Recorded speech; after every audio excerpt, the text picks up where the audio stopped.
you're not just critics, but your relationship with our audience is as harsh critics of everything I work as a part of. And so if you look at the two parties in their health and their constitution, one of them stretched so much that I'm a part of this conversation, that Liz Cheney was a part of Kamala Harris's campaign, that Adam Kinzinger spoke at the Democratic convention, that Danielle Sassoon stepped away from the Mel Bove's Justice Department and was embraced by Andrew Weissman and Chris Christie.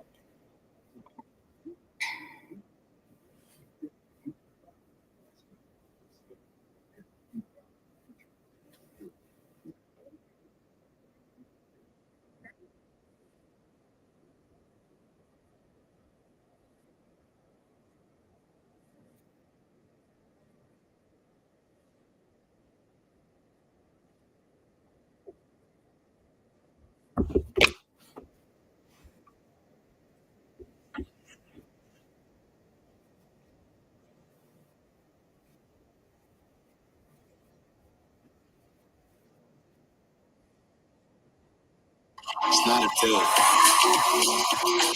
It's a season.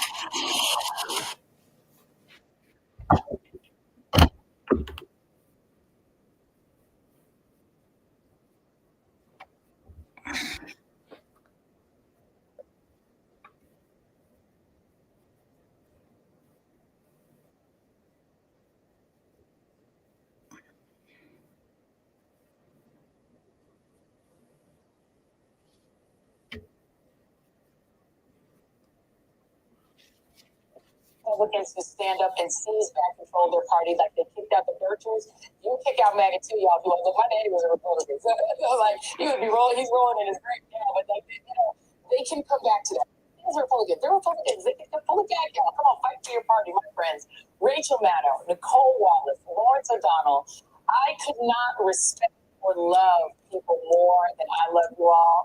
And one of the great things about MSNBC is that it's actually genuine. Like, we actually all really dig each other. And we think that each other are great, and we talk, and we share, and we learn from each other, and I've learned so much from you. I love you guys. Thank you. Thank you for everything you've taught us, Joy. Thank you. I love y'all. Thank you. I got a lot more to learn from you. I'm planning on contacting you for the rest of your days till you go back to wedding.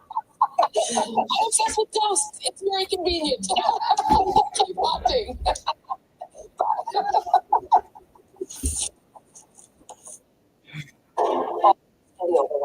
But it is important to remember there are still checks and balances. There's nothing thrown at the American people right now, and it is really important to pay attention to. It is just as important to recognize how many of those things are getting announced, but they're not happening at all, or at least not yet. Just try to remember, we are not looking at the final score. We're still in the first quarter. Keep your pads on. The game has just begun. At Discovery Cove, paradise is closer than you think.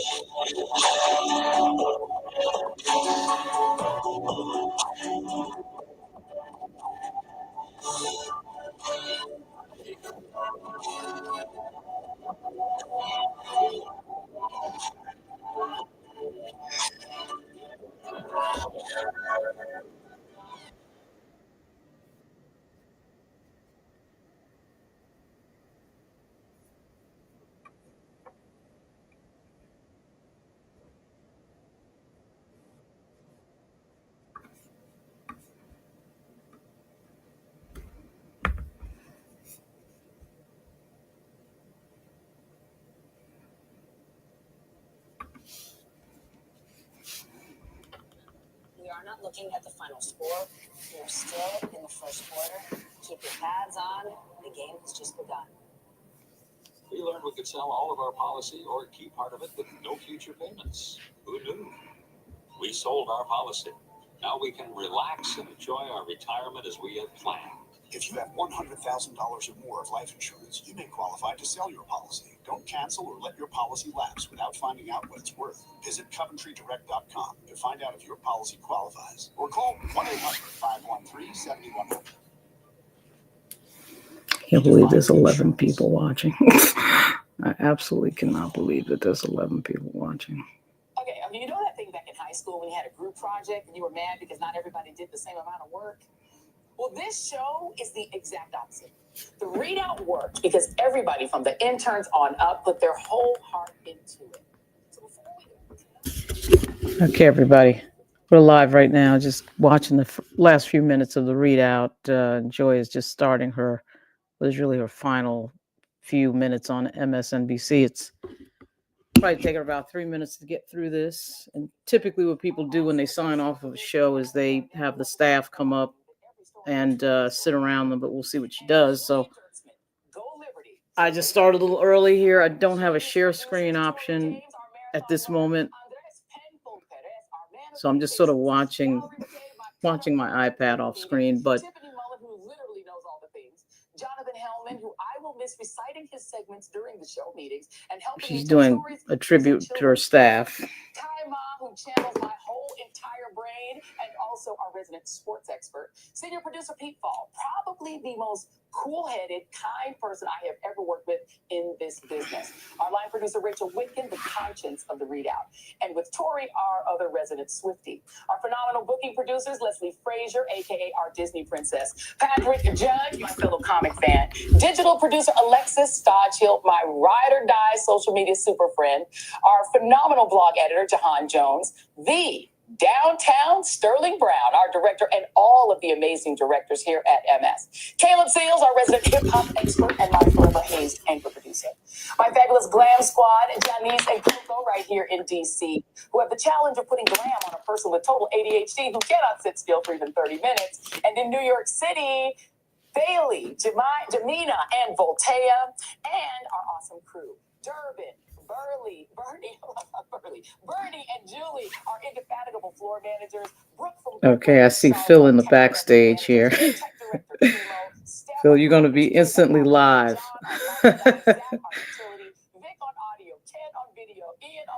He's adjusting his camera. And Joy is just doing a tribute to the executive producers, the producers, etc., and so on.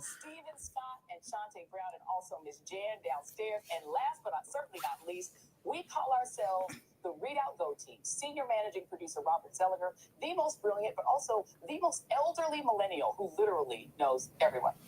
And my amazing friend, collaborator, work wife, pal since literally the hardball days, and the fearless leader of this amazing team, our girl power executive producer, the amazing boss, Tina Urbanski. And I'm also an Urbanski. She said I could be adopted. This is the A-Team, y'all, and they will be an asset to the next show, whatever show that they grace with their presence. And yes, you can use me as a reference. But most of all, these are my TV family. Much love to everybody who made the readout great. And if I missed Phil, you, it's not my heart, it's my head. You know, Phil, you're live right now. I'm just watching the last few minutes of Joy. No problem. Streets and on social media. Today's the last day, right? Yeah, it's like the last minute. Thank you Wow. for holding us down. Almost 5 years. We are a toddler, and we out in these streets in this world, and we are not going to stop. That is tonight's readout. You can follow me on Blue Sky, Instagram, Threads, and on Substack at substack.joy. It's at joyandread.substack.com. Also on TikTok and Facebook at Joy Reid Official. Inside with Jen Psaki starts now. All right. Well, that was pretty. So she just ended basically with just the typical, tribute to the staff. I'm surprised the staff and the producers did not, come up, but it's okay. She said a lot during the show. For all of you watching, there's 12 of you out there watching us. I'm Lauren Burke, and Phil Thompson is with me, an all-around great guy, very smart guy, former president of the Loudoun NAACP. A leader in the community, an attorney, and probably most importantly, U.S. Marine. I can't say former. I'm not going to say veteran, because once a Marine, always a Marine. And Wait that's a how minute. it is. We don't want them when they're coming up C Street, maybe. But I'm not going anywhere to fight anybody. Not for Trump. I'll tell you what. You never know. I mean, the fight is on. So, you give me your impressions of this moment that we're in. There's a lot to say about corporate media. Obviously, Trump has a huge influence over the media right now. We just saw effectively a purge at MSNBC and NBC. You tell me what your impressions are, and then I'll start talking. Well, my impressions is that, they're trying to move toward. Here's my impression. My impression is Trump is so unpredictable right now. I think a lot of corporate America, especially corporate media, does not know what he's going to do. They don't know if the FCC license is going to get pulled. They don't know what's going to happen because this guy is basically putting in place a dictatorship. And anybody that has anything to say counter to him is going to be punished for it. So I think we got a lot of CYA occurring. But what's going on at MSNBC is just a takeover, of a certain, leadership is taking over, and they're saying we're going to purge ourselves of these hardcore liberals and go in a different direction. And so, my feeling on this, it's like FUBU, for us, by us. We have to start doing our own thing. We got to stop getting upset when Massa decides that we no longer can be on his TV show.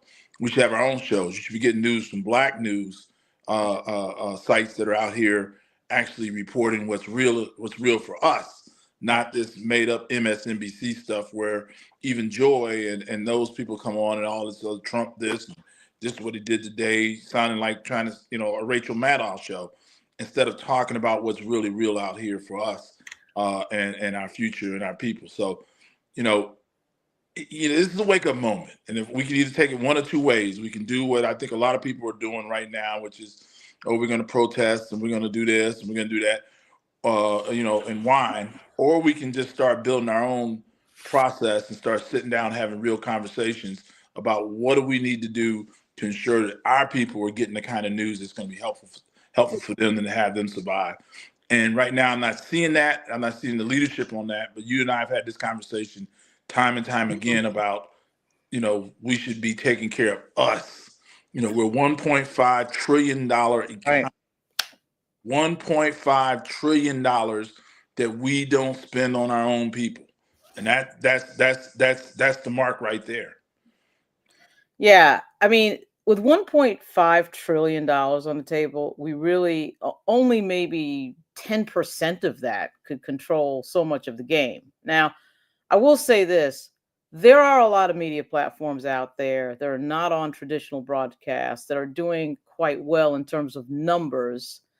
And it's not just the Shannon Sharps or, somebody who's just doing entertainment. There's nothing wrong with entertainment, in my view, or sports, because those things are categories that bring a lot of people. There's nothing wrong with that. Certainly in the hard news space, there's not as much. But what we're seeing, in my view, is the slow death of legacy media and corporate media, and they know it, and they're panicking because quite frankly, the truth of it is there's several platforms on YouTube that are getting bigger numbers than legacy media.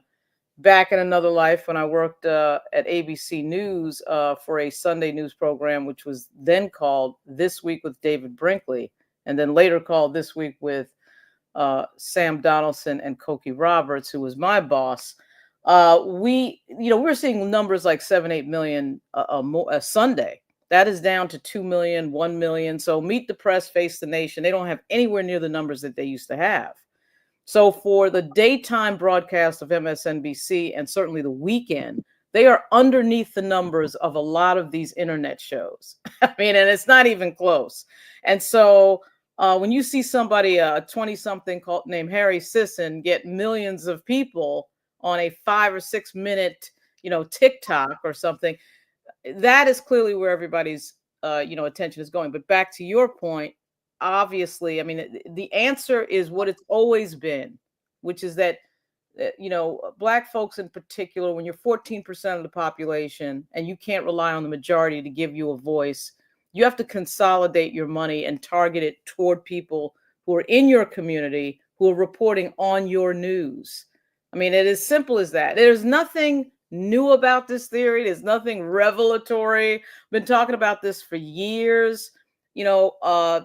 Several civil rights groups have already tried to sort of do this. But in this case, in this moment, it's even more important because you can see what the Trump administration is doing. They're targeting African Americans in terms of money. They're trying to break everything. Now they're trying to break the civil service, and the federal civil service system, which of course was a bridge to the middle class for so many Black folks, and I dare say probably a lot of poor whites as well. So, I mean, that is clearly the answer. There's got to be some leadership in that space, and I think it is coming to direct people to that. You already see Pastor Jamal Bryant with the boycott of Target, and Nina Turner calling with the boycott of Target. When that was called, Target stock did in fact go down. So I'm a big boycott fan, quite frankly. I don't know why people are scared of it. I don't know why, why the civil rights groups. Well, we know why the civil rights groups are scared of it, because they are funded so much by corporate dollars. But they got to get away from that. So right. Well, they can't. They're on the as you know, I'm NAACP, but to the surprise of everybody, I might be suing the NAACP real soon on behalf of a number of different members who Roland exposed this hypocrisy on his show, and these people want action, and NAACP is doing what the NAACP normally does. They're doing their little song and dance, tap dance, because they don't think nobody can get at them. The problem the NAACP has, like anybody else, is that the big bad wolf is Trump. And if the Trump Justice Department gets the NAACP over their 5013C because they're not complying with their own constitution, they're going to have problems. Right. But from a standpoint of what we got right now, this is our golden opportunity. This is our golden opportunity to establish our own legacy media platforms. Roland gets on there every day and reports some serious things, important things, and goes at it. And people, treat Roland like he's an oddity or something. And that's one of our problems. We had BET. Ed Gordon was spectacular on BET. Great news, great coverage, had good people working for him. And what do? We went to start watching the CW and all these other silly channels until BET became one of those silly channels. And now you've got this, entertainment that, everybody says they can't stand, but puts in heavy numbers watching. So somebody's watching it. And now we don't have any news. We don't have any reporting. We don't have this.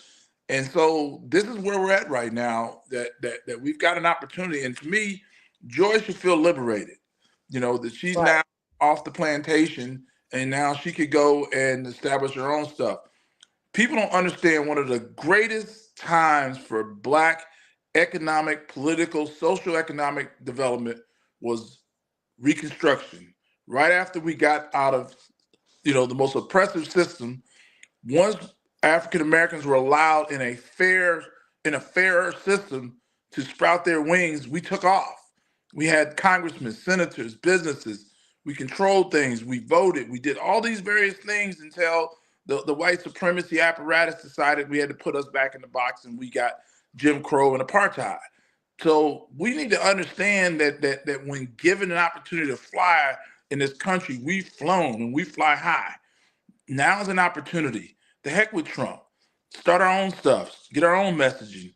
Maybe at that point, so at some point, those Democrats, the people that run the Democratic Party, might look over there and say, "Hey, I think next time we have a big election, maybe we need to go out here and talk to these people that are out here doing shows like Shannon or other people, instead of going to see the usual suspects, the Oprahs and all that, who, nobody's looking, nobody takes influence from Oprah. Nobody's listening to her on no votes. That's what's important right now. We got other messages that can be gotten out here that we need to start pushing. We need to put infrastructure behind it. We need to put money behind it. And Black people need to start watching other things besides what housewife is going to smack the other housewife today. Yeah, well, it's something, it's funny, it comes up all the time in these conversations that people like these frivolous entertainment programs and we've got to get away from that, etc. I agree with that. But at the same time, I think, it's kind of like what happened at the turn of the century, or really the early part of the 1900s with Charlie Chaplin. The poor communities in our society like to watch that stuff because it was an escape from how hard their lives were. And I actually think that one of the reasons we over-index in frivolous entertainment is that we do over-index in poverty. I think still, underneath the poverty line, African Americans are like 28% in poverty or something. So it never surprises me that people are in need of an escape, even though it's not particularly great for civil discourse and people knowing what's going on. The other thing too is I do think a lot of that is deliberate to keep us sort of distracted onto nonsense, right? Because the reason that nobody's funding certain things, you may remember the movie Red Tails. George Lucas had to fund that. That was about the Tuskegee Airmen. He had to fund that because Hollywood didn't want to bankroll the movie, and that was something that couldn't get green lighted. So I mean, when we look at what gets green lighted and what doesn't get green lighted, I'm just going to say it. I hate The Color Purple. Absolutely hate it. Had hated it when it came out. Hated it when it became a musical. Hated the book. Hated the entire thing because it was so negatively stereotypical with regard to Black men, and I just hated it. Now, if you got dysfunction in your family and you write a book and all that, that's great. But did you see how it got lifted up? Do you see how it got green lighted? Do you see how it got amplified? So it's like we have to be really careful about, obviously who tells our stories, who makes the decisions, who is the person who is the funder and the green lighter of some of these stories, right? So that part of what we see on the TV tip with regard to the Real Housewife series and all that is the green lighting of nonsense and BS, right? So there's that whole piece. But to get back to something else that you said about just the basic economics of the media, of the ecosystem of our leadership, obviously the money is corrupting. It's corrupted our politics, it's corrupted our media, and it's corrupted Black leadership because the money is controlling the decision-making of what everybody's doing, and it's controlling what people say because everybody is scared to talk. I can't tell you, Phil, how many times I have been like on a podcast, on a TV show or something, and usually it's somebody else's podcast, we're sitting there getting ready, and you get somebody in there that's a participant that says before the button is pushed, before the record button is pushed, I can't talk about blah, blah, blah, blah, blah. And it's not a conflict of interest, not an attorney that is conflicted. It's not something more serious and understandable like that. It is fear. It is the fear of speaking up, the fear of talking, the fear of being blunt about these issues. And this money piece, if we don't fix it, it is killing us. I mean, it's killing us on the media front and on the leadership front. Yeah, you crack me up about talking up. Every time a Black politician in Virginia gets in trouble, Phil Thompson gets a call. And it's so funny because they know I will say what has to be said, and that they can't say or won't say. And it always cracks me up that people are so scared about their image that they can't speak their mind. I got friends of mine that are delegates and senators, and you always get all this double talk from them. And it's like, just say what the hell you're going to say and stop double talking, stop running around. Right. Everybody's trying to be Machiavellian, and they're going to treat you the same old way. The Obamas were the most, non-threatening, non-anything people you ever want to see. Right. And they still treated Barack and Michelle like they were Huey Newton and Angela Davis. You like, come on, man. These are people that vacation in Martha's Vineyard. Go to Hawaii. They're not down there in South Side of Chicago. Down there, talking radical stuff. Come on. Right. You're still gonna get treated as such, and so you might as well give them your true self. If you're gonna call me this, then I'm really gonna give you this. Right. And that's one of the things that upsets me is that everybody holds their tongue and everybody doesn't want to say what needs to be said. We watched it in this presidential campaign when he's a mother. Say it. What do you got to lose? Right. What do you got to lose? Right. I mean, it's just really sorry that we always play so nice and everybody else plays. We play checkers and everybody else plays chess with a 2x4. And so, this is what we get. Sometimes I hate to say this, but sometimes Black people get what they get because you take it. If you accept it, then they're going to give it to you just like that. And that's what we have here. But right now, all these phone calls and, those calls should be about organizing our own news channel. Those calls should be about what do we need to do Joy, when are you going to go on YouTube and start talking? Then we'll come and be an audience to what we're hearing you say. Stop worrying about what they do, what they say, how they treat us. Right. Take care of your own business, man. And that's, if you take care of your own business, once you, as George Clinton said, you free your mind, your ass will follow. And that's what we need. We need more people to free their minds so their ass will follow. As long as your mind is still controlled, that white people are living rent-free in your head, you will have a problem in this country getting certain things done. And that's just the way it is. If you let them live in your head space, then they're going to control everything you say or do. And it really upsets me to just see people they're going to do this and they didn't do this and they're not going to get out of your head. I used to tell my wife sometimes back, when she was, starting to get into her own, I said, Tanya, as soon as you get out your own way, you're going to be fine. You'll be fine. And once she sees herself getting out of her own way, she was fine. And matter of fact, she went, our sister soldier is more radical than I am sometimes. Well, the irony of it is I think she's actually going to blow up bigger now because what we saw with Jim Acosta was the day after he left CNN, he got on Substack. So Substack, for those who may not know, it's just a newsletter program that allows you to collect people's emails, and then you collect the emails, and then you blast out whatever you want to blast out on what is effectively a blog post turned into a newsletter. Right. And so Jim Acosta signs up to Substack, and I go to peek over there to see how he's doing, and it goes from like 0 to 30,000 on the first day.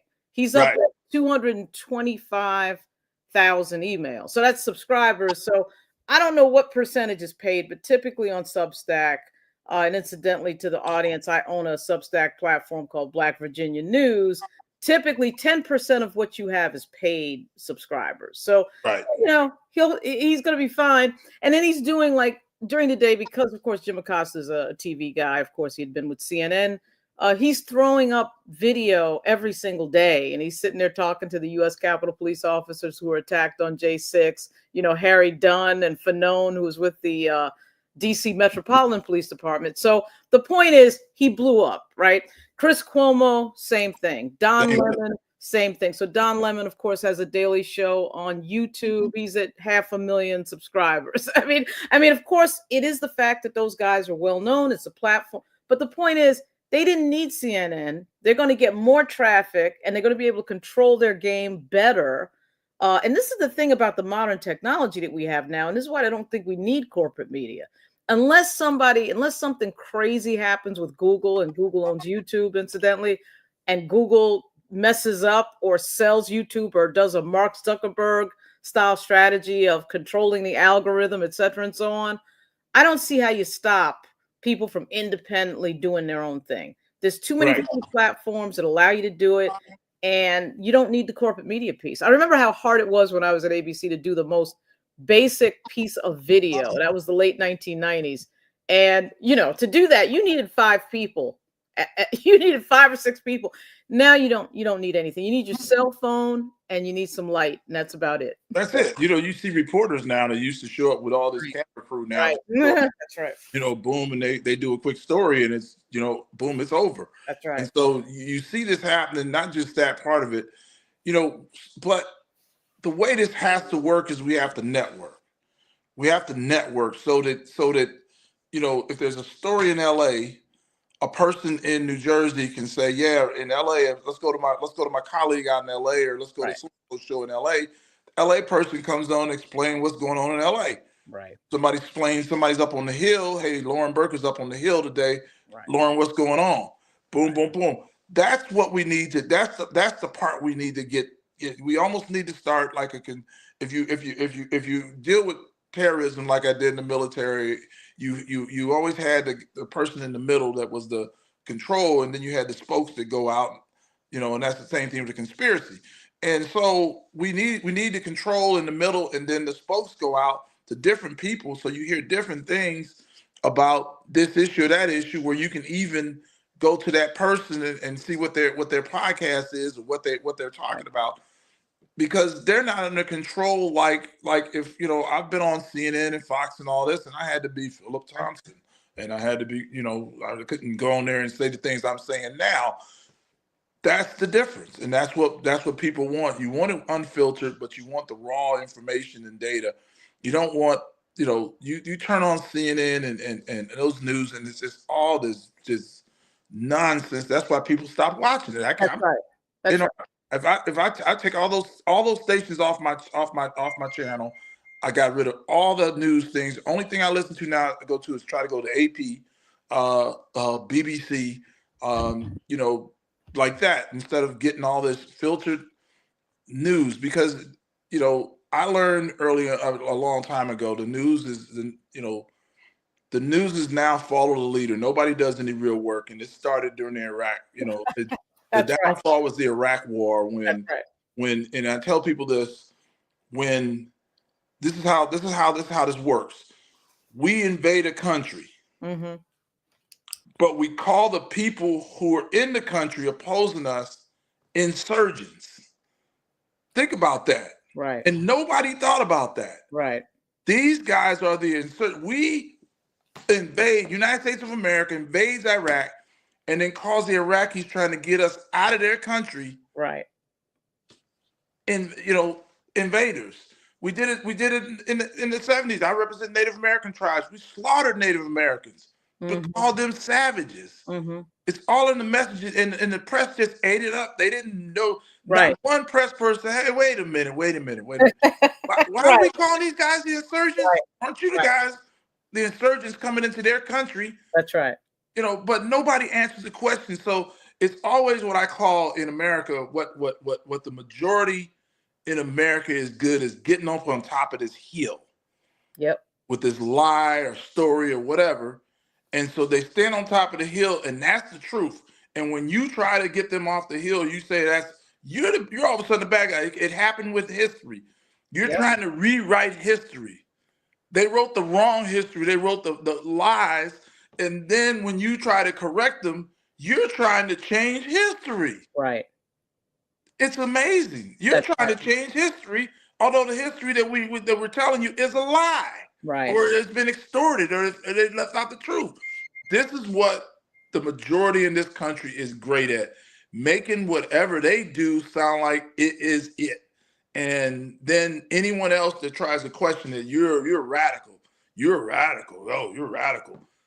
That's what they do. And you have to fight back and say, no, I'm not radical. What's going on here is you've distorted the truth. If you've taken high ground that is morally suspect, and we're just going to bounce you back here because what I'm saying is right. That's why Martin Luther King was so strong, because no matter what they said about Martin Luther King, he kept going back to their own words in their Constitution, their own words in their documents, saying this is what your documents say, and this is what we're going to hold you to. Well, I think, there's a lot to unpack there. One of the things is that we now live in an era and it's not just because of the AI issue or something like that. One of the things that Trump started was just brazen lying. And when you have a brazen liar and you're in the media, to me, the mission of the media should always be protecting the truth and finding out what the truth is and reporting it, not doing stenography, not, repeating what somebody says, particularly on serious matters, and then platforming it nationally before checking, right? And now we've gotten to a point now with the media that it is very difficult to differentiate between just repeating like a parrot and an actual sort of reporting. There is no investigative reporting unless you're at a big news organization like a New York Times, Washington Post type of thing. But I've seen it happen where, somebody puts something out and it is reported, it is repeated, it is amplified, and it is spread. And of course, the audience may or may not know, I was the comms director for Justin Fairfax, the former lieutenant governor of Virginia from 2018 to 2022. And I saw something with him that was incredible to me, which is that a crime, a sex crime is reported off of an attorney's press release platformed nationally to millions, with no investigation, with no fact checking, with nothing. We saw a duplicate of that, by the way, with Jay-Z just the last 2 months. So Jay-Z gets accused of something from 20 years ago. I'm not even going to repeat it because it's so ridiculous. And of course, the attorney who puts that out in a civil lawsuit, all of which is one can, I think, say with confidence now, nonsense. But what happened? It comes out in a civil lawsuit. They're protected from defamation because it's an illegal document. They, the media, it is then amplified around the world, a false allegation, And so what is happening now is people are playing this game of, if I can get it published, it doesn't matter if it's true or false. The media is making money off of that sensational story. The attorney, it's usually an attorney that's involved in it, is potentially making money off of a civil settlement if one does come. This attorney, by the way, that did this to Jay-Z, did the same thing to Deshaun Watson and made a ton of money off Deshaun Watson. And it's just a system and a cycle of feeding this machine that requires content. And that machine that requires content must always be fed, whether the information is accurate or not. I learned that with Justin Fairfax. I think I'm relearning it now with Dan Helmer, one of our delegates from Virginia. But my point is, until the community, because for Black people, this is existential, because this used to happen too in the days of the simple newspaper 200 years ago and the handbills. They would vilify Black people on those platforms as well. But you've got to gain the control of that system of communication to break that cycle. I think we're actually closer to it than we think. But there is. So. You don't think so? Tell me why. I don't think so. Well, let me just say, take for instance, in the legacy media, they're just going to die, and then they should die because they're sorry. Right.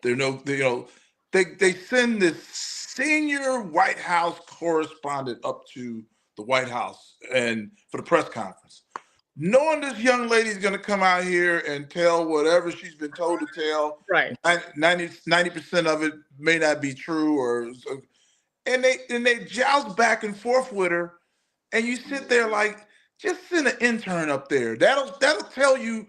That will tell Trump and them how important you really think this is. We're just gonna send an intern, go up there and listen to that lady talk and ask her a couple questions, instead of wasting all this time and effort with this $300,000 reporter up here asking questions he know he ain't gonna get the answers to, and they joust back and forth like it really means something, instead of taking that reporter and going out and do some reporting. Right. Instead of listening to this nonsense and says, "Oh, our intern was up there and she said they said this and that." You stop giving this guy a platform to lie on. His lies lose. They lose some touch. But we're never going to do that because, like you say, the machine has to be fed, and the machine needs stories. It needs sensationalism. It needs the usual suspects to be the usual suspects. Right. That's why every time you turn around on your local news, when you turn it on, some Black person, especially in the inner city, some Black person has done something. Right. And they will cover it for here to there. And it's because the machine has to feed the audience and what they want to hear. And after a while, that becomes the narrative. And so as long as the machine keeps going in that direction, this is what we're going to have. We have to break the cycle and say, we're going to tell stories about us that are positive, but we're also going to tell the bad stuff with truth, so we can't run like Earl. That's why Roland is my hero, because Roland takes on some tough issues that a lot of Black people, they start putting their head down. Oh, you can't talk about that in public. How you going to talk about Bethune-Cookman? Oh, my God. You talk about Bethune-Cookman? That's an HBCU. Come on, please. If you don't correct your own institutions and don't raise these issues, how are you going to fix anything? How do you fix anything if you don't do that? But that's just something, a lot of that old Southern, my business stuff that you just, I lose my lunch on it. So I just I feel like where I was with Justin. I mean, this is how a lot of Black people ended up on trees back in the day, or burnt to death or shot to death, off allegations that are unsubstantiated. But we continue to do it. We fall for it every time. So unsubstantiated information is put out there, and people just treat it like it's a fact. And here we go. The machine goes, and everybody starts following because people are lazy and they don't really want to know the truth. They want to know a story. Well, you know what, though? I think people do want to know the truth, and the media is lazy because it takes money to investigate. It takes time to call those people on the phone. I mean, I've been there. It takes, sometimes you have to get on the road and drive to pick up documents. I mean, so it takes time. And unfortunately, the primary platforms that we deal with media, they reward speed and they reward the platform that makes it to the market first. So if your story is posted first, that is usually what gets the best SEO and moves up on the Google search the quickest. So with that said, now speed has taken the place of accuracy, and accuracy and truth have taken the back seat to being first, which is why the New York Times, in Justin Fairfax's case, the New York Times decided, okay, we're just going to throw this out there and without actually looking at the background of any of this, which was something they had not done to any previous Me Too story before or since. And but it's a part of it too is, again, the corporate media tie-in with the New York Times having really invented the Me Too movement, make so much money off that. You have two reporters, Jodi Kantor and Megan Twohey, who then do a book on the Me Too movement. They work on Harvey Weinstein. They win the Pulitzer. There's a movie. So this thing is marketed. This is, we're making money, and we've got platforms of money that we're making. We're doing books. We're doing documentaries.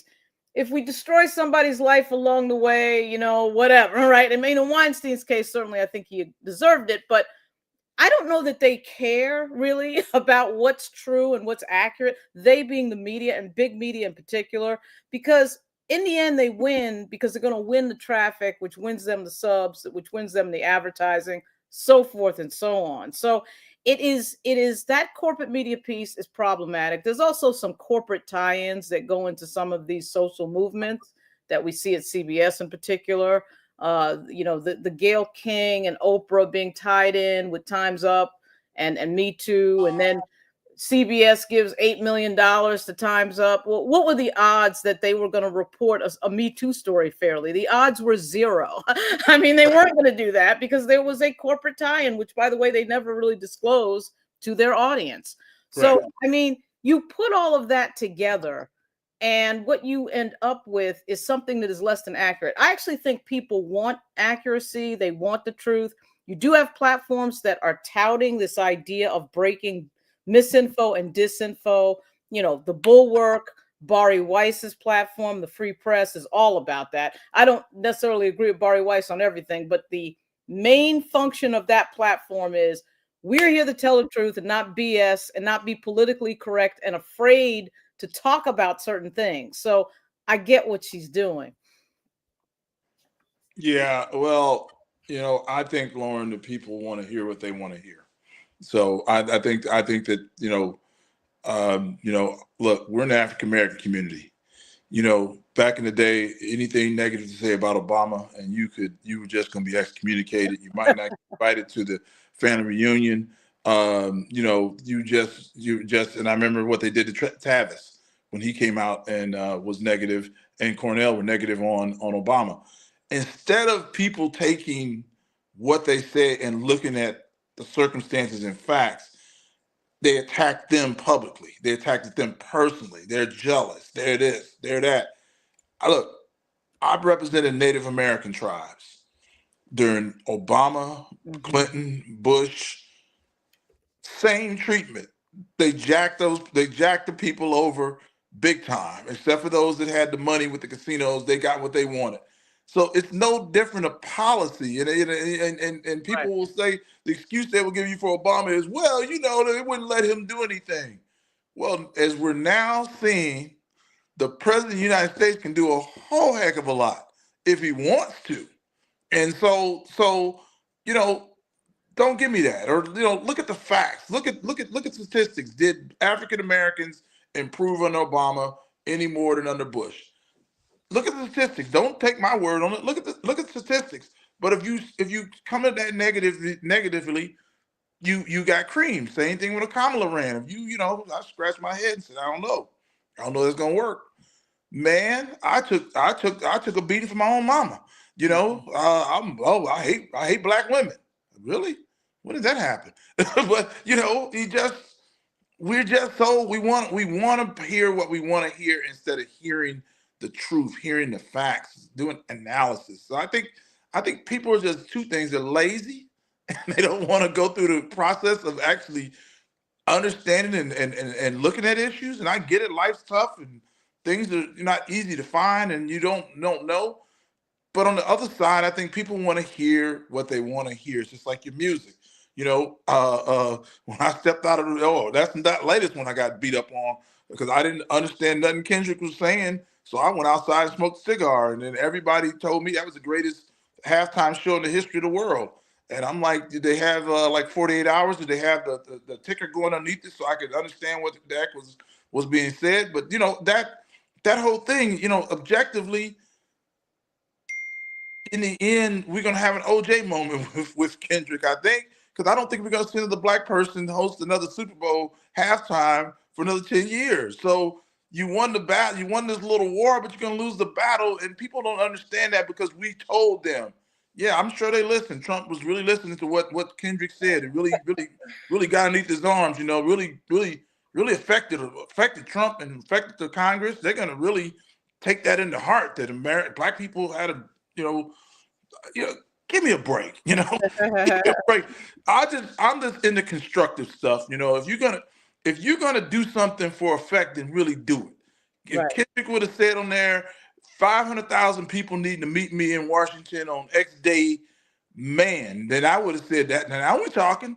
Dude's gonna bring the heat. Kendrick collected his money and went off and started doing more concerts, and that was into that stuff. So that's what I'm saying. We don't ever go really at something. We play this game that we said a message. We told them, or they told them, we danced and we prayed it and we did this. No, if we take 500,000 people and walk around that White House mad. Yeah. Or if Kendrick would have said, look, on this date, I think all black people should not go to work. We should have a nationwide strike. No black person goes to work on this day. Man, now you're talking. But the American flag, and I walked here. Yeah, get out of here. So anyway, that's my point. Is we don't want to do the things that are effectively going to really put some change. Because no matter what anybody says, the only time we get change in this country for African Americans is when we go out and shake the tree. Oh, there's no doubt about that. We have to shake the tree. Yeah. So, Black Lives Matter just proved that. And to get into a few solutions here, one of the solutions I think is obviously boycott, which I mentioned in the first 5 minutes. Yep. This country understands money. They understand money and they understand losing money. And that is a big one. Okay. So yeah, the other thing they understand, of course, unfortunately, and the history, of course, was born on this is any sort of threat of violence is usually, you have to do the violence. It's just the threat of it. I mean, I didn't think really that Black Lives Matter certainly was trying to, be violent or do anything. But of course, you're going to have, when you have a movement, you're going to have people who are outliers who are going to do stuff that is not sanctioned by the bigger group. And whether that's burning a car or whatever. But it did get everybody's attention when a car got burned or when a business is, a rock goes through a window and everybody's like, whoa, wait a minute. And, I do think that unfortunately in this moment, we're seeing with some of these town halls now that you can see things are getting a little bit more animated at the town halls. They haven't necessarily gotten violent, but they've gotten, a woman was thrown out. I think it was in Oregon. I think it was yesterday. And she was forcibly removed and she's a doctor. And, seeing people getting a little bit more annoyed. And my prediction for all of this is really, you start messing around with people's money. You start talking about Social Security getting cut off in any way. You start talking about messing around with people's money or their pensions, anything like that. And you are asking for huge trouble. And that trouble will be across the board, all demographics, black, white, east, and west.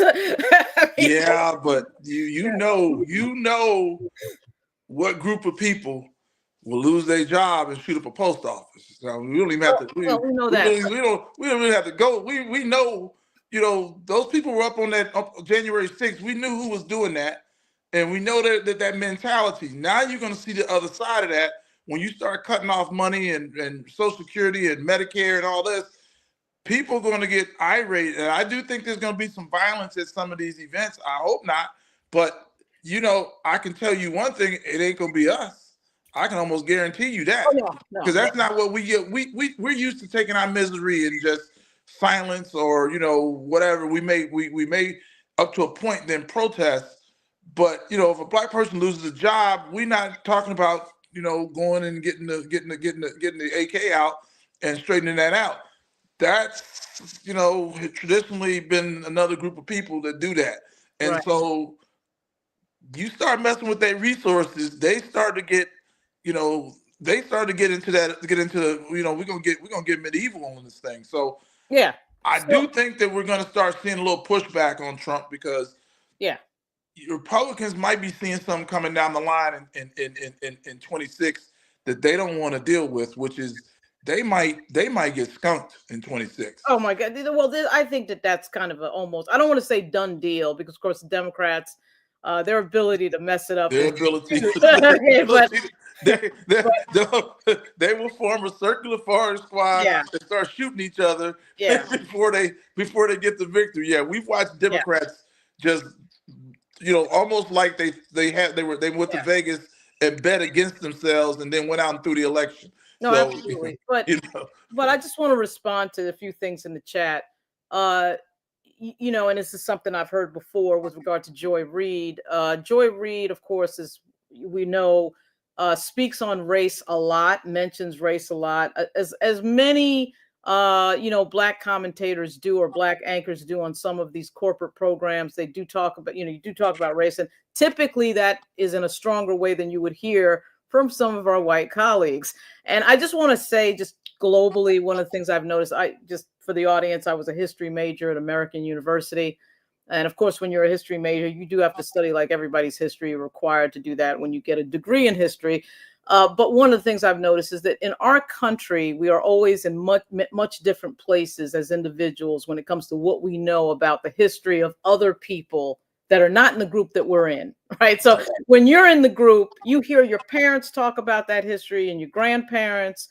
You go and you find out. I remember the biography of Malcolm X being on the shelf in my house, and I'm reading that at a fairly young age. And I suspect that in other households and in white households, that wasn't the case. So on ice. Yeah. So full on ice. So the thing is, I think for a lot of white folks, they don't really know a lot of the history being referred to that Joy was referring to, and they see it as antagonistic because they just don't know about it. I would advise everybody, because it's on YouTube, to find the documentary Eyes on the Prize. Okay, Eyes on the Prize was great for one particular reason, because it does something that most documentaries do not do, which is that it talks to both sides of the civil rights movement. So they talk to the white, sheriff at the time. They talk to the white folks that were really in charge of segregation in the South and were perpetrating segregation in the South, and they got them on camera talking about it, right? This is the way we grew up. This is what we believed in. And it's eye-opening, because in our school system in America, we don't do that. White kids do not learn about what exactly happened. And I think that that's one of the reasons why somebody like Joy Reid is taken as like an alien from another planet, right? Because it's like, wait a minute, what are you talking about, right? For a lot of those white kids that didn't learn that. So I'm just going to throw that out there to a few people in the chat, because I do too. I've been called on to talk to college kids, and it's usually like a class of all white college kids. And the first thing I tell them, I have a friend that has a college group that comes here from Ohio every year, and they come to Capitol Hill, and I'm one of the speakers. And the first thing I have to say to them is, look, you're probably not going to be all that knowledgeable about race in America and the history of race in America. You're going to have to do that research yourself. That's sometimes the case with Black folks, but at least with us, we do have people in our family, or we have, there's some reason to learn. And so I just want the audience to keep that in mind. Let me just say this, I'm a little bit older than you. So the seminal moment for us that blew us off the face of the earth was Roots. Right. It just blew. We were already coming out of Say It Loud, I'm Black and I'm Proud, 60s going into the 70s. I was born in the 60s, and I was in school most of the 70s, high school and middle school most of the 70s. So we're already kind of a little bit radicalized. And now here comes Roots. Right. And so the story of slavery, you hear about it. I mean, my mother always tells a story about her great grandmother, how she dropped when she was a slave, she dropped something, and the slave owner put hot coal in her hand and held her hand, saying, don't drop this again. And she walked around with that scar for the rest of her life. And that has really affected my mother, the cruelty of that. And not just everything else that was told, because my family ended up in St. Louis because my grandfather went to fight World War I as a U.S. soldier and came back, and because it was a known fact that there wasn't apartheid in France, then he must have been around white women, and now he's going to come back here and infect these black men here. He's got to go. So my grandfather had to get the heck out of Mississippi, and that's how we ended up in St. Louis from that side of the family. So these stories, they don't know. They don't know that my father fought in the segregated Marine Corps during World War II. He was a Montford Point Marine. My dad talked about this all the time. So that history, it was so much history. We were like, Dad, whatever. And then by the time I got older and became a Marine, these guys were held in high esteem. And then you're sitting there like, man, I heard all these stories and I couldn't really put it together. That's our history that we hear and see all the time. So like you say, they don't know our history, and they think that, what they've been taught is it. And I tell people, you got to have patience sometimes with white America, because if they're arrogant, a little bit of a white supremacist, what else could they be growing up in the 60s, especially for us growing up in the 60s and 70s? Everything on TV showed that they were the smartest people on the planet. They invented oxygen. The only bad ones were those 5 people that couldn't get off Gilligan's Island. The rest of them were way smarter. And even on Gilligan's Island, the professor did everything in the world except for invent a boat that could get them off the island. If you grow up with that mindset that everything you do and see is great, and that everything about you is great, fathers knows best because the white father knows best, how else could you not be the way you are? And like you say, those and eyes on the prize. When the guy sat down and said, this is how we were raised, this is what we did, this is what we thought we were defending, you really couldn't explain what happened. But you always come back to that you had to be so hateful. I mean, you look like you were a little bit enthusiastic going over the top with a lot of this. So that's one thing that we just have to understand where people come from and what's going on. But again, I go back to my premise. We ain't never got nothing in this country being silent. Oh, absolutely. And as far as Dr. King took us, it took the next level of the riots in Detroit, the riots in LA, when King died, the riots, groups like the Black Panthers, because now people start seeing the alternative of, if we keep oppressing these people, the alternative is not palpable. Let's find something else, another way we can get by this alternative. And like you say, with Black Lives Matter, the world turned the corner. We had a Confederate statue here in Leesburg, Virginia. It's gone. It's gone. And part of that was that whole movement and things that were going on that propelled that change. We get some pushback, of course, but that's how it works. You have to be willing to take for your rights. If you think your rights are that important, you have to be willing to take it to that level to be able to convince white America that it's probably better that we deal with this than keep letting it go. No, absolutely. So, yep, to wrap up, I would say, I mean, there's a lot to say about these topics, obviously. The fact that you see the right wing going after history and trying to shut certain things down. You see them trying to sort of go back to some sort of 1950s version of America. You see a scary level of discussion from people that don't really seem all that bright, quite frankly, in the Trump administration. And that is interesting. I do think it's just a backswing. I've said to people many times that I think this is the backswing from President Obama. It sort of started this sort of idea of lying through the media, and it, to me, started with Breitbart, where they sort of engineered a bunch of media organizations, right? And then they started sort of telling stories to themselves. Then we had the Tea Party, And then we had this sort of weird situation where, remember, I grew up in New York, even though my mother's from Virginia. So half my family's from Virginia, the other half is from New York, but I grew up in New York. So I grew up watching Donald Trump like the whole time. He was in the paper the whole time, right? So Right. I can remember them people asking Donald Trump all the time, do you want to run for president? Do you want to run? He heard that his entire life and said no. All of a sudden, we get a black guy who gets elected president who made fun of him at the correspondence dinner. And boom, now he wants to run for president. It was almost like, wait a minute. It's like he said to himself, wait a minute, this black guy's got something that I haven't gotten, can't buy with my money. And I'm ticked off. And then he made fun of me at the dinner.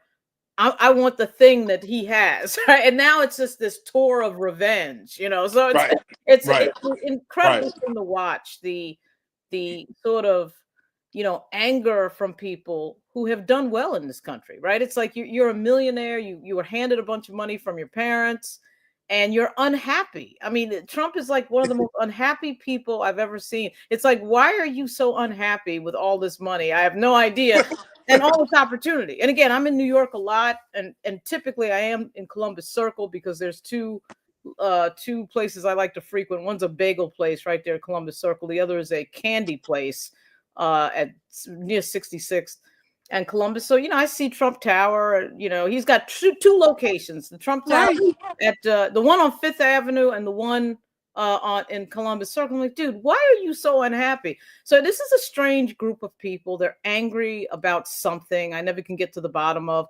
The audience again might know that one of my best friends is a U.S. Capitol Police officer, my boyfriend, and he's a federal police officer. He's been on for over 20 years, and I'm on a text chain with him and a bunch of his federal friends who voted for Donald Trump. And I always say to them on the text chain, you guys, your entire financial life is connected to the government.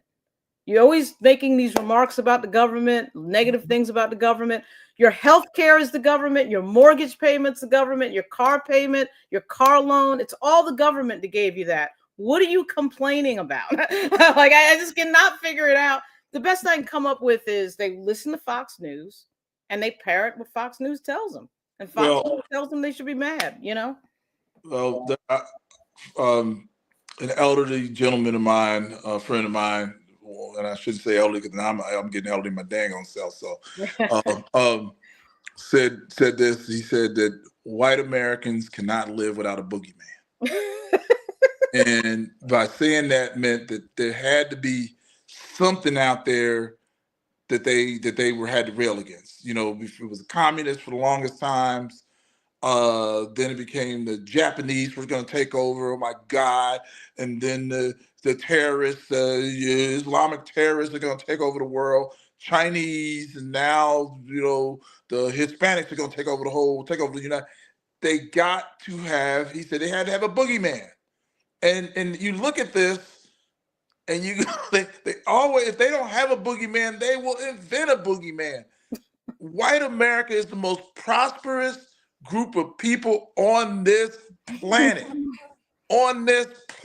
Their income, the things they have, the money in the bank, and they still have to find a boogeyman.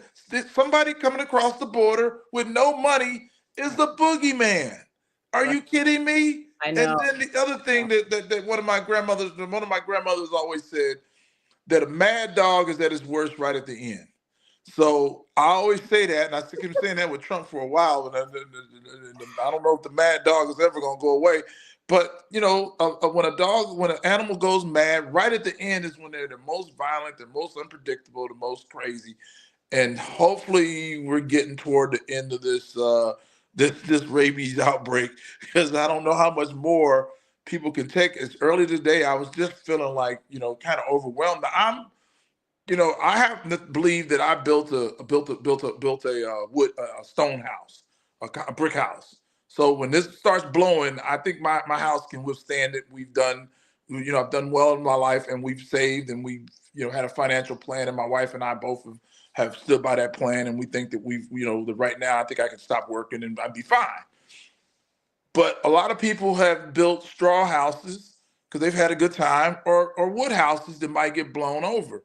And so but I was still feeling like, you know, as I always had, the reason why I became the NAACP president in Loudoun County, I always tell people that my couch was very comfortable.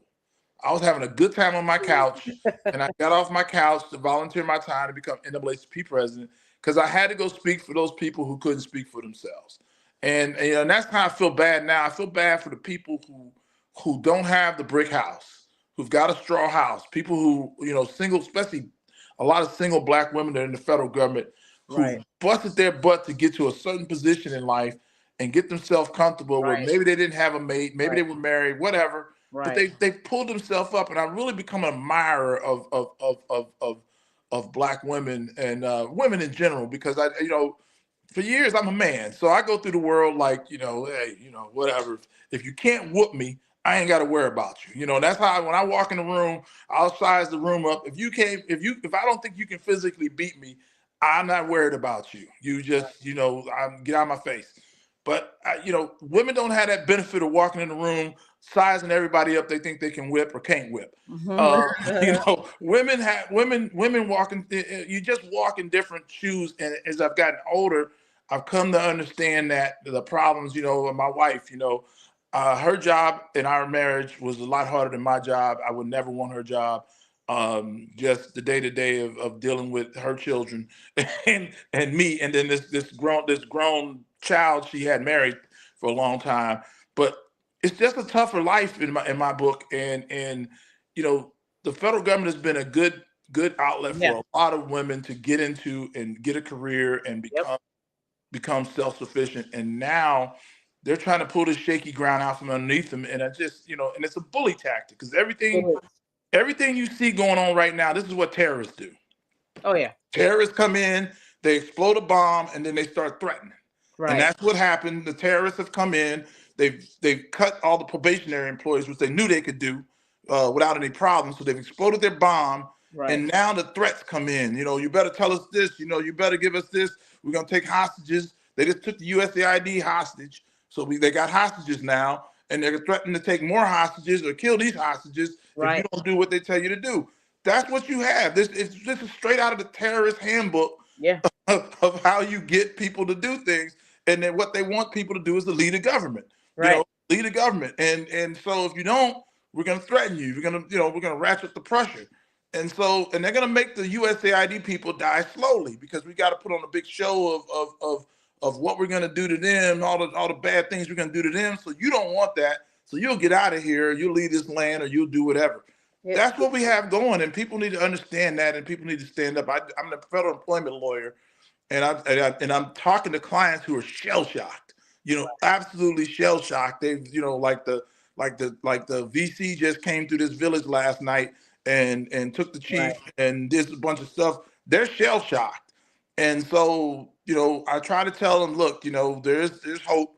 You know, the courts will hopefully catch up with these guys, but you know, they've done, and they said they were going to do this. The guy said that was taking over OMB said we're going to come in with shock and all. That's what we did to Saddam Hussein. We went in and dropped 16 billion tons of bombs on top of on Baghdad to show them we're serious, and that's what they've done. They're shocking it on, and they're pulling a terrorist operation, and it's straight out of the terrorist textbook. And people need to understand this. If you understand a thing, you can beat a thing, but you got to understand what's going on right now. Oh, absolutely. It's psychological warfare. And to quote Sun Tzu, you know, war is about deception.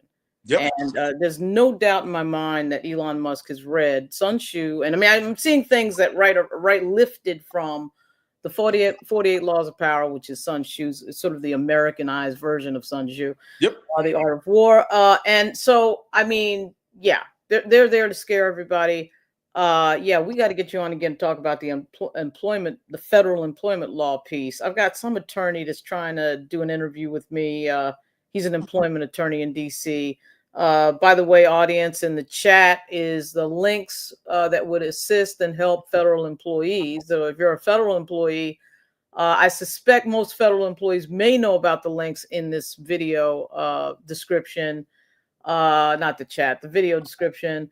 But they're helpful things that you can find on the websites of some of our members of Congress In this case, I found these links at the website of Congresswoman Jennifer McClellan of Virginia, represents Richmond, Virginia, and Mark Warner, who is one of our senators, senior senator from Virginia. They're very good about putting some links up to help federal employees who are struggling with either getting laid off or dealing with wanting to be whistleblowers. A lot of this is you can pass on confidentially.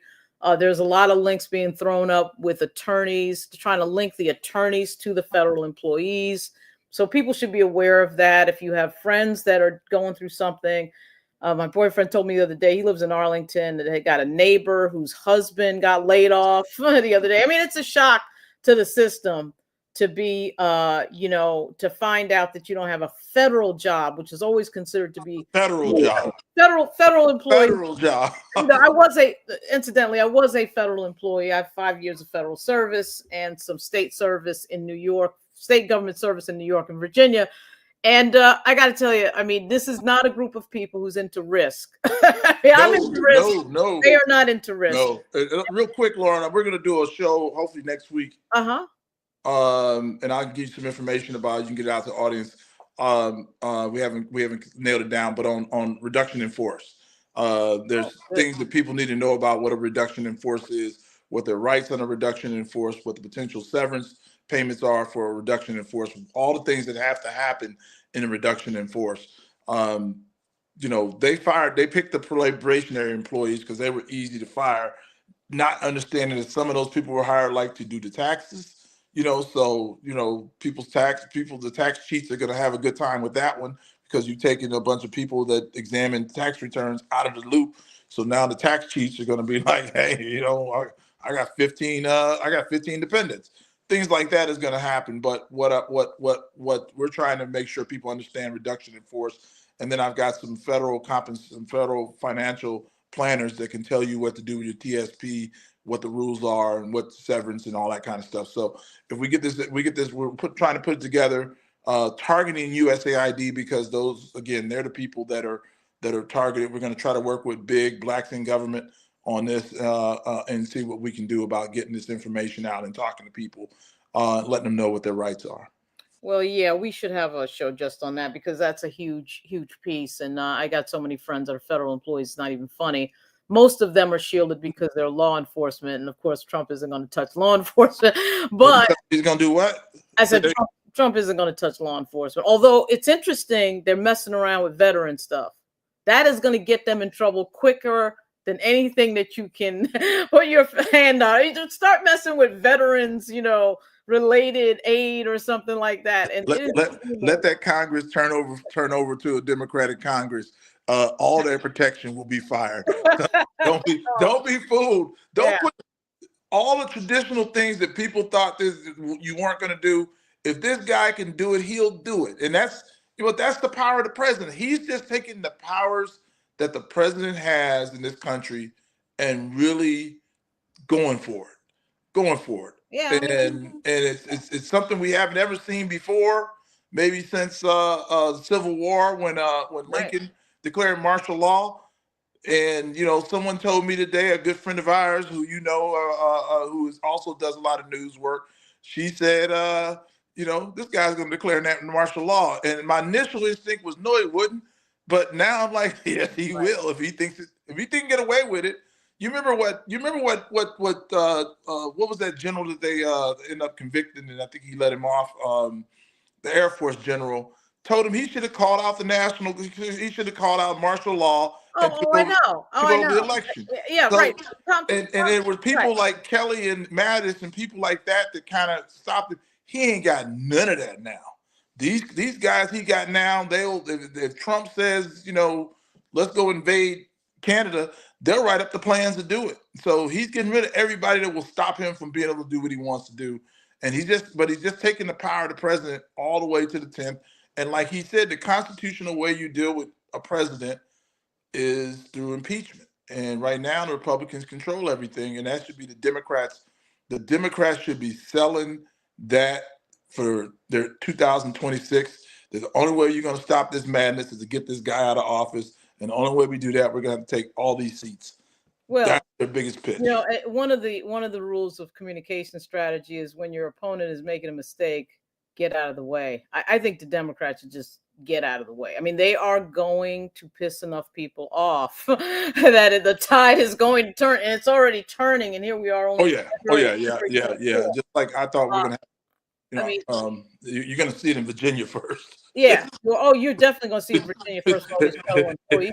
We have federal employees, then we have contractors. We have all sorts of things going on. And you know the best part, Lauren, I love the Democrats because it's like in 2019, not so much Justin, but Northam was only supposed to win that race by maybe 1 or 2 points. He gets a 9-10 point lead. So I tell people he washed up on the shore, from this wave, and he was tumbling in the wave, and it took him up on shore. Then Northam jumps up and goes, "You see me ride that board? I rode it all the way in." Like, yeah, right. You just got caught in the wave, dude. That's what's going to happen here. A lot of Democrats can get caught in this wave, and then they're going to get up and all of a sudden say, transgender policy and this and that and this. Oh, we got to get. And they're going to lose it again. So yeah, I mean, it's just hilarious. Yeah, this is a replay for Virginia and maybe for New Jersey as well. They have the 2 off-year elections for governor. To me, this is going to be a replay of 2018 or really 2017, the sort of backlash.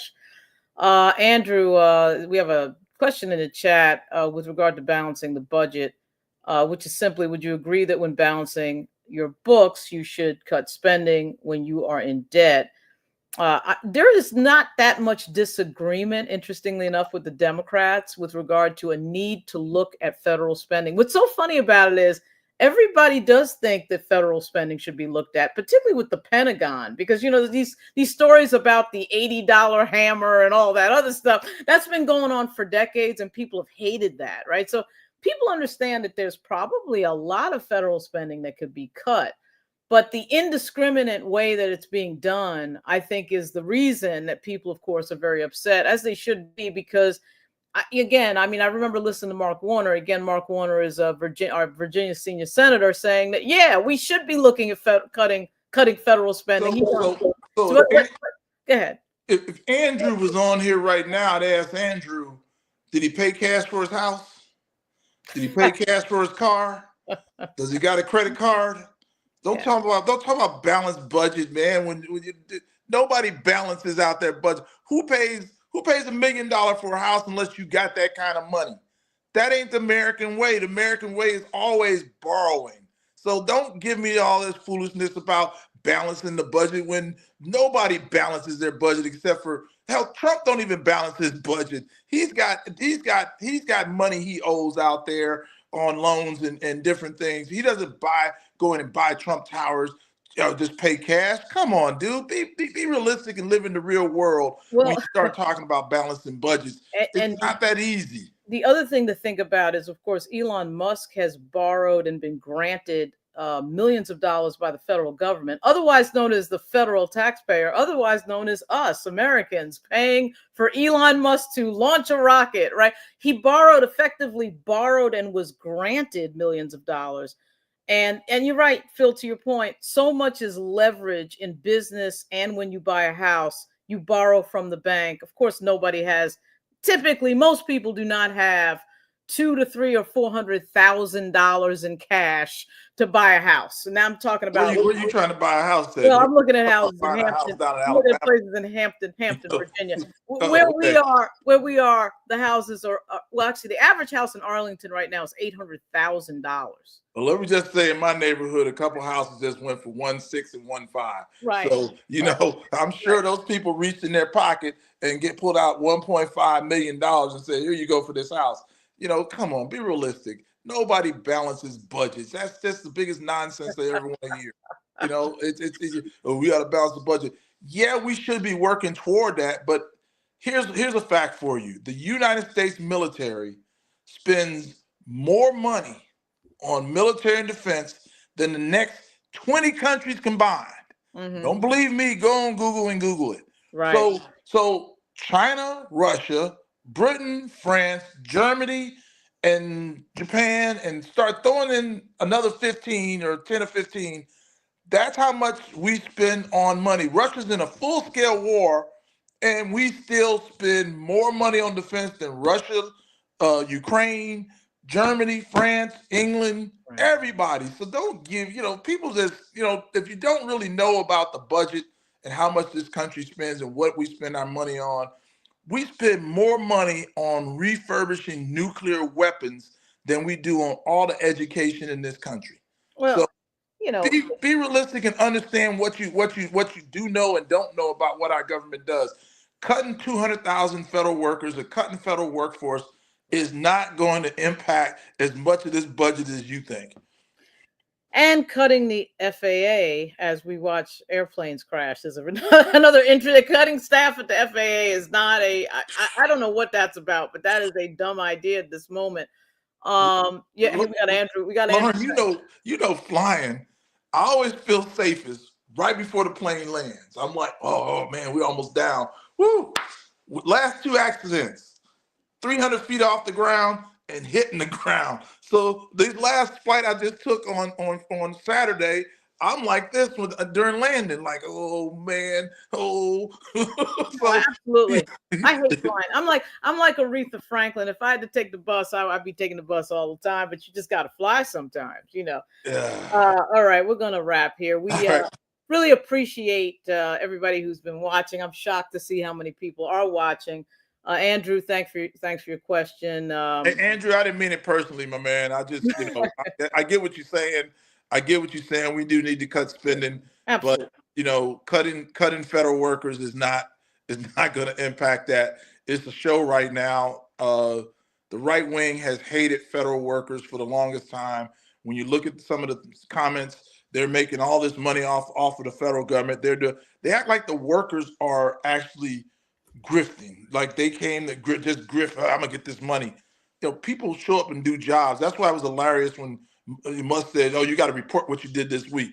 They act like the federal workers are just coming in, propping their feet up, and not doing nothing. I know. Well, it's the most absurd, silly, ridiculous nonsense you ever want to hear. His perception of reality in our government is way off. And he was born in Pretoria, South Africa. He's Afrikaner, and frankly, it is spellbinding to me when people who have a lot of money think they know everything about everything because they have a lot of it. It's sort of the Dan Snyder syndrome, right? So because I raised money on something else, I think I can run a football team, and it's just not true. It's just not true. And in his case, and in Elon Musk's case, so much of his money has come from us, has come from the federal. I mean, the idea that he's trying to argue that he should get, his car company should get a contract from our government while he's cutting aid to Americans, assistance to Americans, is laughable and crazy. I mean, the fact that we're sitting here talking about it, not to them, because they think this is all for them, right? Absolutely. And to an extent, it is. Mm-hmm. It is, right. And but hey, let me put one more plug. If you got a Tesla, get rid of it and don't buy a Tesla. Don't nobody buy any Teslas. If I see a Tesla, I'm gonna unplug it. So if I see a Tesla plugged up, and I don't see you, I'm gonna unplug it.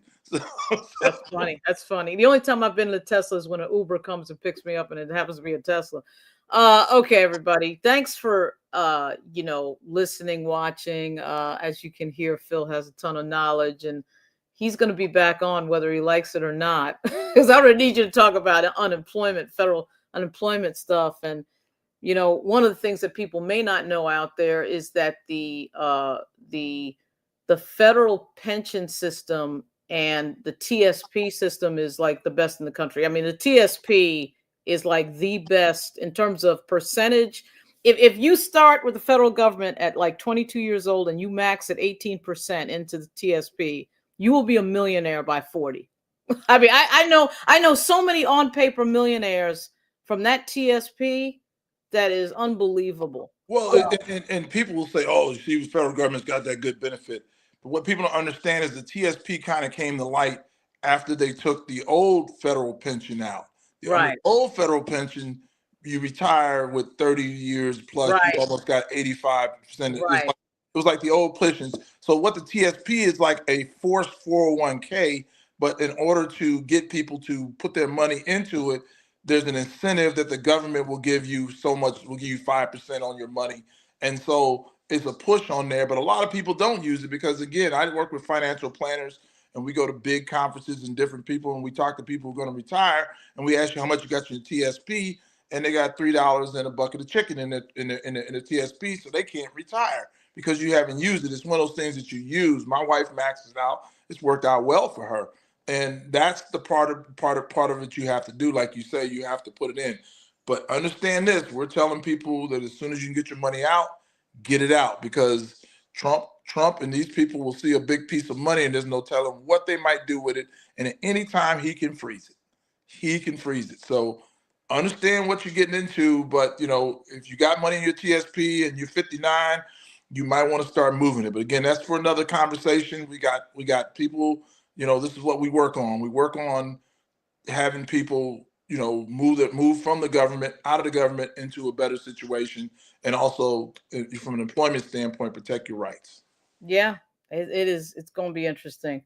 All right, shout out to Bonnie Winston, and shout out to everybody on the chat. Thanks a lot. We'll be back soon. I got to go write Black Virginia news and put it out in another 3 minutes, so got to do that. And also, there is a boycott, by the way, after the Joy Reid thing, the TV off. You might notice the hashtag TV off on your social media platforms. And I'm there for that. I'm good with that. So, all right, Phil, I'll see you soon. And I'll see everybody else soon. I'll throw up probably a live maybe tomorrow, but I'll let everybody know. This is Lauren Burke with Phil Thompson, the attorney and the Marine. I love you. All right, y'all take it easy. Take care. Thank you, Lauren. All right, take it easy. All right. Bye-bye.